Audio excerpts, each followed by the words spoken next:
अगर दुनिया की रगों में दौड़ता खून यानी कच्चा तेल और ऐप का सामान ले जाने वाले जहाज अचानक बीच समंदर में थम जाए तो क्या होगा अगर दुनिया के सबसे व्यस्त समुद्री रास्ते की चाबी किसी ऐसे हाथ में चली जाए जो उसे हमेशा के लिए ताला लगाने की धमकी दे रहा है। यमन के तट से उठी चिंगारी पूरी दुनिया की अर्थव्यवस्था को स्वाहा करने का दम रखती है। आज हम बात करें उस डेड एंड की जिसने हड़कंप मचा दिया है। यमन के हूती विद्रोहियों ने सीधे डोनाल्ड ट्रंप को ललकारा है। धमकी ऐसी कि सुनकर रोंगटे खड़े हो जाए। उन्होंने कहा कि वो बाब अल मंडेब को पूरी तरह बंद कर देंगे। यमन के उप विदेश मंत्री हुसैन अल एजी ने यहाँ तक कह दिया कि अगर एक बार ये रास्ता बंद हुआ तो दोबारा इसे खोलना नामुमकिन होगा। उन्होंने इसमें अलौकिक ताकतों का जिक्र कर दिया है, यानी संदेश सीधा है, पीछे हट जाओ वरना अंजाम भुगतने के लिए तैयार रहो। अब आप सोच रहे होंगे कि समंदर के एक छोटे से हिस्से के बंद होने से आपको क्या फर्क पड़ेगा, तो सुनिए। बाब अल मंदेब वो गेट है जो लाल सागर को अदन की खाड़ी से जोड़ता है। अगर ये बंद हुआ तो सवेज नहर का रास्ता बेकार हो जाएगा।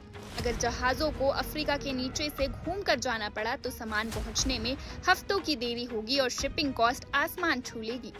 आपकी गाड़ी का पेट्रोल और घर की रसद सब इसी पर निर्भर है। जानकारों का मानना है कि ये कोई इत्तेफाक नहीं है। एक तरफ ईरान ने स्ट्रेट ऑफ हॉर्मुज पर शिकंजा कसा हुआ है तो दूसरी तरफ उसके समर्थक हूती अब बाब अल मंडेब को ढाल बना रहे हैं। इसे एक्सेस ऑफ रेजिस्टेंस की एक सोची समझी रणनीति कहा जा रहा है। बिना सीधा युद्ध लड़े दुनिया की रगों को दबाने की कोशिश। उधर डोनाल्ड ट्रंप भी झुकने को तैयार नहीं है। उन्होंने साफ कर दिया है कि नाकेबंदी पूरी तरह लागू रहेगी। पिछले 24 घंटों में अमेरिका और ईरान के बीच आरोप प्रत्यारोप का दौर तेज हो गया है। समंदर की लहरें अब ठंडी नहीं बल्कि बारूद की गंध से भरी हुई है। क्या कूटनीति इस बड़े खतरे को टाल पाएगी या फिर बाब अल मंडेब दुनिया के लिए एक ऐसा चक्रव्यूह बन जाएगा जिससे निकलना नामुमकिन होगा?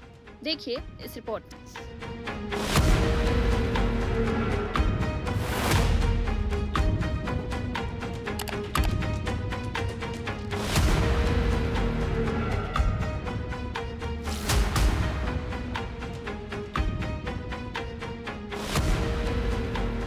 दुनिया के एक और अहम समुद्री मार्ग पर अब खतरा मंडरा रहा है और चेतावनी बेहद नाटकीय है।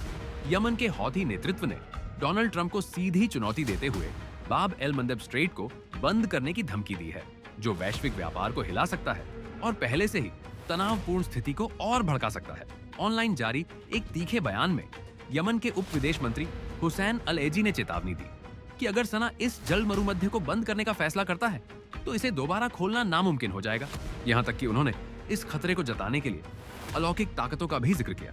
संदेश साफ था, पीछे हटो वरना समुद्री संकट का एक नया मोर्चा खुल जाएगा। हौथी समूह को व्यापक रूप से ईरान का समर्थन प्राप्त माना जाता है और उनकी यह ताजा चेतावनी स्ट्रेट ऑफ हॉर्मुज में तेहरान की रणनीति से मेल खाती दिख रही है, यानी दो अहम समुद्री रास्तों पर एक समन्वित दबाव रणनीति। बाब एल मंदेब दुनिया के सबसे महत्वपूर्ण शिपिंग मार्गों में से एक है, जो रेड सी को गल्फ ऑफ एडन से जोड़ता है और सुएज कनाल तक पहुंच का प्रमुख द्वार है। अगर यह मार्ग बंद होता है तो न सिर्फ तेल की आपूर्ति प्रभावित होगी बल्कि जहाजों को अफ्रीका के चारों ओर लंबा रास्ता लेना पड़ेगा, जिससे समय, लागत और अनिश्चितता बढ़ जाएगी। इसका समय भी संयोग नहीं है क्योंकि ईरान पहले ही स्ट्रेट ऑफ हॉर्मुज पर दबाव बढ़ा चुका है, जहाजों को लौटने पर मजबूर कर रहा है और यूनाइटेड स्टेट्स के साथ तनाव बढ़ा रहा है। पिछले 24 घंटों में हालात और बिगड़े हैं, जहां ईरान और अमेरिका दोनों ने एक दूसरे पर युद्ध विराम के उल्लंघन का आरोप लगाया है। डोनाल्ड ट्रंप ने दोहराया है कि नाकेबंदी पूरी तरह लागू रहेगी और अब हौथी भी इसमें शामिल हो गए हैं, जिससे खाड़ी से बाहर भी दबाव बढ़ रहा है। विश्लेषकों का कहना है कि यह एक व्यापक एक्सिस ऑफ रेजिस्टेंस रणनीति का हिस्सा है, जहां बिना पूर्ण युद्ध छेड़े असंभवित तरीकों से वैश्विक ऊर्जा मार्गों को बाधित किया जा रहा है। हौथी पहले ही अपनी क्षमता दिखा चुके हैं रेड सी में जहाजों को ड्रोन और मिसाइलों से निशाना बनाकर, लेकिन अगर बाब एल मंदेब पूरी तरह बंद होता है तो स्थिति और गंभीर हो जाएगी।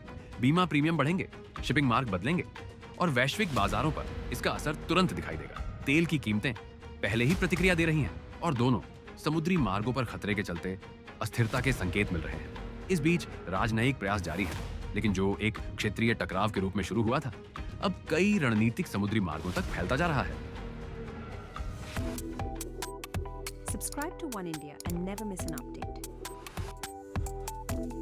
Download the One India app now.